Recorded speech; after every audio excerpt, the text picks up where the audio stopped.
आप सभी का स्वागत है. You're watching Legally Speaking and this is Himadri Bansal.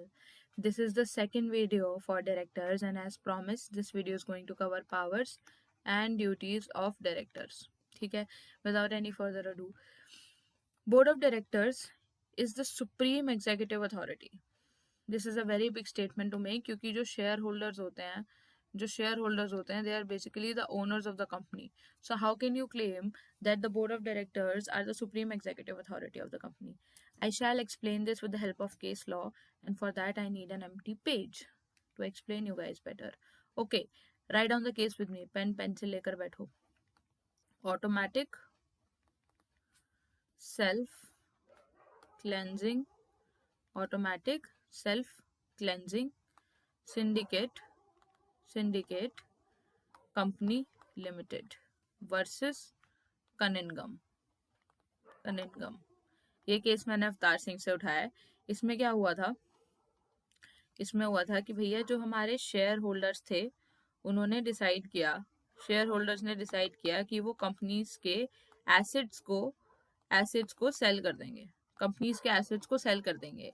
इसके ऊपर जो पावर एओए ने बोर्ड ऑफ डायरेक्टर्स को दी हुई थी उस पावर को एक्सरसाइज करते हुए बोर्ड ऑफ डायरेक्टर्स ने बोला कि ऐसा आप बिल्कुल नहीं कर सकते. They refuse the share holders. आप ऐसा नहीं कर सकते. The matter went to the court. What did the court say? Court upheld board of directors decision by saying कि भाई बोर्ड ऑफ डायरेक्टर्स के ऊपर share holders cannot usurp board of directors position. Usurp का मतलब होता है कि वो पोजीशन ले लेना जो आपकी नहीं है. ओके, तो वो बोर्ड ऑफ डायरेक्टर्स की पोजीशन नहीं ले सकते. So this is the amount and extent of power board of directors have in a company. ठीक है. wielding the power of management that is generally vested in the board collectively and not individual directors. Again, board के पास होती है पूरी power collectively. Okay, moving on. General powers. The board of directors is entitled to exercise all such powers and do such things as the company is authorized and exercised to do. मतलब वो सारी चीजें जो company कर सकती है, which the company is authorized to do, board of directors कर सकते हैं. मतलब इनकी पावर को एक्सटेंसिव है. दे आर को एक्सटेंसिव. ओके, को extensive being the keyword here. ये सारे फैंसी वर्ड्स इंट्रोडक्शन में केस लॉ लिख देना, यही सारी चीजें हेल्प करती हैं जो टीचर्स को. वही है ना, आप स्टार्टिंग में अगर इतना अच्छा आंसर फ्रेम कर लेते हो ना, उसके बाद अगर बीच में आपका आंसर थोड़ा टोन डाउन भी हो जाता है और आपको कुछ एक आधा पॉइंट याद भी नहीं आता, that doesn't matter much. If you have made a good impression, your answer is going to be, it's going to show differently. Okay, moving on. Board can manage the company and regulate the working hours of the employee. इसको मैं बोलूंगी कि board के पास day to day managerial activities, managerial task के ऊपर rules and regulation बनाने का पूरा राइट है. रूल्स एंड रेगुलेशंस बनाने का नहीं, मतलब मैं उनको मैनेज करने का. ठीक है. The board of director cannot exercise any power or do any act which is specifically directed or required to be done by the company in the general meeting by the act, memorandum or AOA. Act, MOA, memorandum of association, AOA, ठीक है, या फिर general meeting. ये चारों चीजें if they direct something to do or something not to do, तो board of directors को उससे कंप्लाई करना पड़ेगा. ओके. शेयर होल्डर्स का क्या राइट बन जाता है भाई? शेयर होल्डर्स के पास अभी भी अल्टीमेट कंट्रोल ये है that they can remove the directors whose action they disapprove of. So इस केस में the most the share holders can do is they can shareholders can remove the directors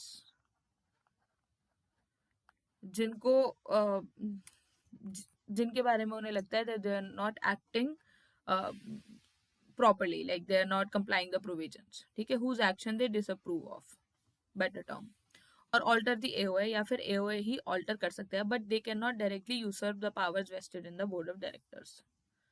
okay, alright, ये 179 section है, 179 subsection 1, sections देखते रहना friends, ठीक है।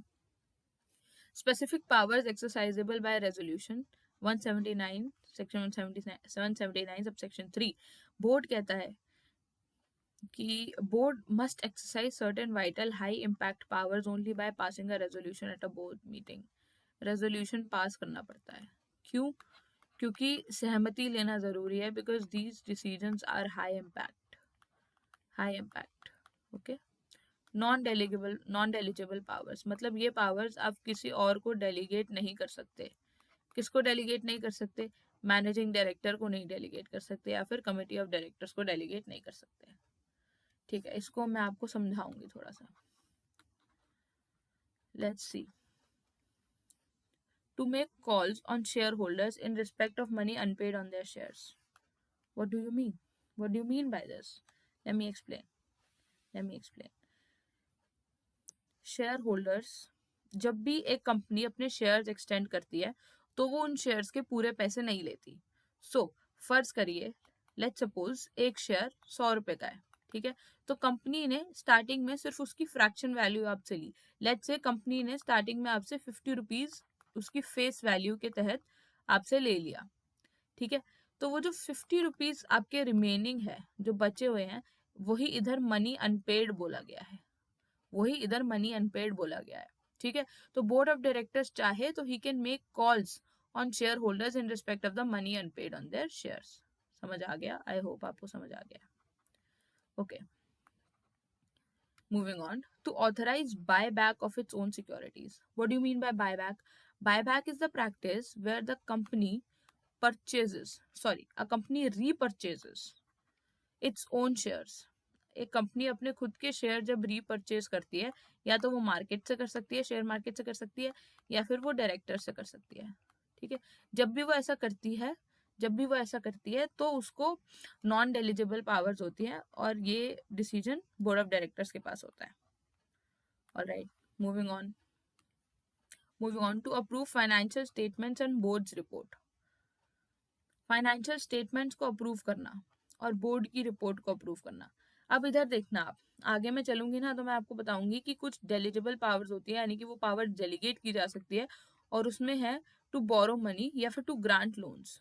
आप loans दे सकते हैं, ठीक है, ये पावर आप किसी और को दे सकते हैं, लेकिन फाइनेंशियल स्टेटमेंट्स को अप्रूव करने की पावर और बोर्ड की रिपोर्ट को अप्रूव करने की पावर नॉन डेलिजिबल है, वो सिर्फ और सिर्फ बोर्ड ऑफ डायरेक्टर्स ही करेंगे, ठीक है।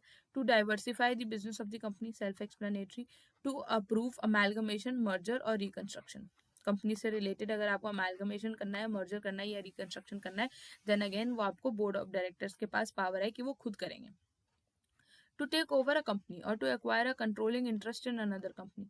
किसी कंपनी को टेक ओवर करना या अक्वायर करना, उसमें कंट्रोलिंग इंटरेस्ट, वो भी नॉन डेलिजिबल पावर्स है, और बोर्ड ऑफ डायरेक्टर्स खुद ही आपस में तय करेंगे, उनके पास ये पावर्स है। कमिंग टू डेलिजिबल पावर्स, बोर्ड चाहे तो ये डेलीगेट कर सकते हैं, ठीक है। Powers to a committee of directors, managing director, manager, provided delegation is sanctioned by the specific board resolution. सबसे पहला, to borrow money. अगर आपको मनी बोरो करनी है तो आप वो डेलीगेट कर सकते हो। इन्वेस्ट दी फंड्स इन्वेस्ट करने हैं, या फिर लोन्स देने, गारंटी देनी है, सिक्योरिटी देनी है। Okay, I hope it's clear. अब कुछ पावर्स होती हैं जिसके लिए शेयर होल्डर का अप्रूवल चाहिए होता है। These are the most significant transaction over which shareholders retain ultimate control. Board can only act with the consent of the company in general meeting, usually via ordinary resolution.